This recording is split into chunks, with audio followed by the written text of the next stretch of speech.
Hello everyone. I'm going to show you how you can be able to isolate a single color in DaVinci Resolve. Let's get started. As we can see here, I've already selected the clip for this example, and now go to the color page, and now select the RGB Mixture, then check the monochrome option at the bottom of the RGB Mixture to make our video black and white. Next, right-click on our serial node, then click on the Add node, click on the Layer node to duplicate our clip. Make sure the new node is highlighted.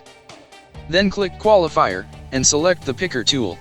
Now go to your preview window and click on the color that you want to isolate.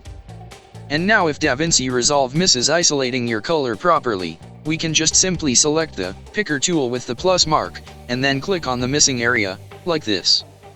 If you found this video useful, please like and subscribe.